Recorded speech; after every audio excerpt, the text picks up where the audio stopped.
اب عرفہ کے دن کی خاص دعا کیا ہے؟ لا الہ الا اللہ وحدہ لا شریک لہ لہ الملک ولہ الحمد وہو علی کل شیء قدیر۔ نبی صلی اللہ علیہ وسلم نے فرمایا بہترین دعا وہ ہے جو عرفات کے دن مانگی جائے۔ دیکھ لیجیے اب اس حدیث کے لفظوں کو دیکھیے، بہترین دعا وہ ہے جو عرفات کے دن مانگی جائے۔ اب یہاں یہ نہیں کہا گیا کہ عرفات والے مانگیں، یا عرفہ کے دن ہم بھی مانگ سکتے ہیں۔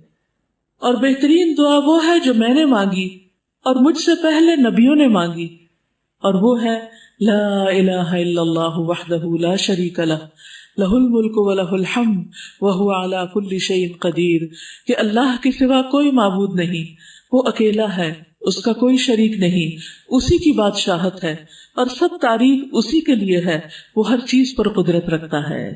نبی صلی اللہ علیہ وسلم نے فرمایا جو شخص رات کو بیدار ہو کر یہ دعا پڑھے لا الہ الا اللہ وحدہ لا شریک لہ لہ الملک ولہ الحمد وہو علی کل شیء قدیر، الحمد للہ وسبحان اللہ ولا الہ الا اللہ واللہ اکبر ولا حول ولا قوة الا باللہ، پھر یہ پڑھے اللہم اغفر لی، یا کوئی اور دعا کرے تو اس کی دعا قبول ہوتی، پھر اگر وہ وضو کرے اور نماز پڑھے تو نماز قبول ہو جاتی۔ اچھا، یہ تہجد کے وقت پڑھنے والی دعا اور عرفہ کے دن پڑھنے والی دعا دونوں میں کیا مناسبت ہے؟ کوئی مناسبت بتائیے۔ شاباش، عرفہ میں بھی اللہ تعالیٰ آسمان دنیا پر آتے ہیں اور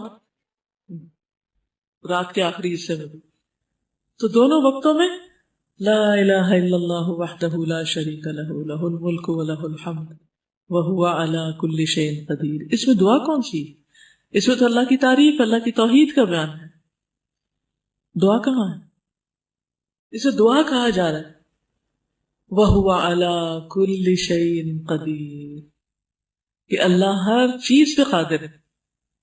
سوچئے آپ کی زندگی میں کون سا مسئلہ ہے، کیا غم ہے، کیا دکھ ہے، کیا پریشانی، کیا چیز آپ کو بادر کر رہی، سوچئے اس کو، اور پھر پڑھیے لا الہ الا اللہ وحدہ لا شریک لہ لہ الملک ولہ الحمد وہو علی کل شیء قدیر۔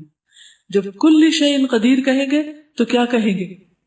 اللہ میں قادر نہیں ہوں یہ کام کرنے پر، میرے ہاتھ میں نہیں ہے، نہ اپنی جان، نہ اپنا نفس، نہ اپنے خیالات، اور نہ اپنا یہ سست جسم، اور نہ ہی اپنی اولاد، اور نہ ہی لوگ، میں کسی چیز کے مالک نہیں ہوں۔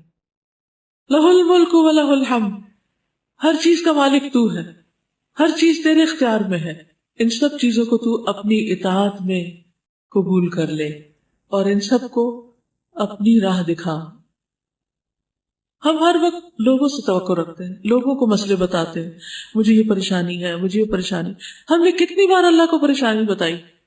ہم لوگوں کو فون کرتے ہیں، لوگوں کو میسج بھیجتے ہیں، اپنی پریشانیوں کے دکھ سناتے ہیں، وہ سنتے ہیں یا نہیں سنتے، پڑھتے ہیں یا نہیں پڑھتے، پڑھتے ہیں اور جواب دیتے ہیں یا نہیں دیتے، اور پھر بھی انہیں کو سنائے چلے جاتے ہیں۔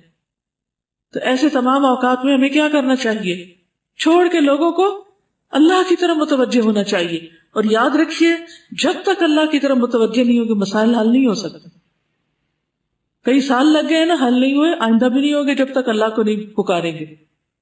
تو میں آپ میں سے ہر ایک کو، جو بھی میری بات سن رہا ہے، ایک ایک کو یہ تاکیداً کہوں گی کہ جو بھی زندگی میں آپ کے مسئلہ ہے، جو بھی دکھ اور پریشانی، اس سب کو دل میں لا کر، رو کر، اللہ کی قدرت اور اس کے ملک اور اس کی توحید کا واسطہ دے کر اسی سے دعا کیجیے کہ اللہ تو اس پریشانی کو دور کر دے۔ پھر آپ دیکھیں مسئلے کتنی جلدی حل ہوتے ہیں۔ بندے کسی چیز پہ قادر نہیں ہیں، جو قادر ہے اس کو پکاریے۔ میں ہمیشہ سوچتی ہوں اللہ تعالیٰ اس وقت کیا سوچتا ہوں، کیا کہتا ہوگا کہ کام تو میں کر سکتا ہوں اور بتا یہ لوگوں کو رہا ہے جو کسی چیز پہ قادر نہیں، سب کچھ تو میرے اختیار میں ہے اور دیکھ یہ لوگوں کی طرف رہا ہے۔ یہ تو ایسے ہی ہے نا جیسے ہمیں سخت پیاس لگی ہو اور جس شخص کے ہاتھ میں پانی کا گلاس ہو اس کو اگنور کر کے دوسروں کو کہیں پانی پلا دو، پانی پلا دو، جن کے ہاتھ میں پانی ہے ہی نہیں۔ بتائیے بندوں کے ہاتھ میں کیا ہے؟ کچھ بھی تو نہیں۔ پھر کیوں نہیں ہم اللہ کی طرف راغب ہوتے؟ کیوں نہیں اس کی طرف توجہ کرتے؟ تو آج آپ نے کثرت سے جو ذکر کرنا ہے اور جو دعا بار بار پڑھتے رہنا ہے وہ یہی دعا ہے. اور اس کو سامنے رکھ کے 3 دفعہ پڑھا، 5 دفعہ پڑھا، 7 دفعہ پڑھا. پھر اس کے بعد جو دل میں دکھ ہے، غم ہے، پریشانی، پھر اس کا ذکر کیا. اللہ میرا یہ دکھ دور کر دے، اللہ میری یہ ضرورت پوری کر دے، اللہ میری پریشانی دور کر دے. پھر آپ دیکھیں گے کہ کیسے مسائل حل ہوتے ہیں. ایک بار پڑھنے سے بھی اگر دعا قبول ہوتی ہے تو بار بار پڑھنے سے کتنی بار قبول ہوگی اور کتنی زیادہ قبول ہوگی. رسول اللہ صلی اللہ علیہ وسلم نے فرمایا، جو شخص صبح کے وقت یہ کہہ لے لا الہ الا اللہ وحدہ لا شریک لہ لہ الملک ولہ الحمد وہو علی کل شیء قدیر، تو اسے اولاد اسماعیل میں سے ایک غلام آزاد کرنے کا ثواب ملے گا. گویا صبح صبح صدقہ کر دیا آپ نے، اور اس کے لیے 10 نیکیاں لکھی جائیں گی، اور اس سے 10 غلطیاں مٹا دی جائیں گی، اور اس کے 10 درجات بلند کیے جائیں گے، اور شام تک وہ شیطان سے حفاظت میں رہے گا. اور اگر شام کو کہہ لے تو صبح تک اس کے لیے یہی کچھ ہے. تو ویسے تو عادت بنا لینی چاہیے 33 دفعہ سبحان اللہ، 33 دفعہ الحمدللہ، 33 دفعہ اللہ اکبر، اور 34ویں بار لا الہ الا اللہ وحدہ لا شریک لہ لہ الملک ولہ الحمد وہو علی کل شیء قدیر. اور جو 10 بار پڑھے اس نے گویا 4 غلام آزاد کیے. پھر اسی طرح جو 10 بار یہ پڑھے جس میں بیدہ الخیر یحیی و یمیت کے الفاظ بھی شامل کر دیے گئے ہیں، تو جو یہ پڑھتا ہے اس کے لیے 10 نیکیاں لکھی جاتی ہیں، 10 گناہ معاف ہوتے ہیں، 10 درجات بلند ہوتے ہیں. یہ کلمات اس کے لیے ہر ناپسندیدہ چیز اور شیطان مردود سے حفاظت کا ذریعہ بن جاتے ہیں. شرک کے علاوہ کوئی گناہ اسے گھیر نہیں سکتا، یعنی ہر گناہ سے چھٹکارا ہو جائے گا، اور وہ عمل کے لحاظ سے تمام لوگوں میں سب سے افضل شمار ہوگا. مگر وہ شخص اس سے برتری لے جاتا ہے جو اس سے زیادہ یہ کلمہ کہہ دے. پھر ان کلمات کے پڑھنے سے درجات بلند ہوتے ہیں.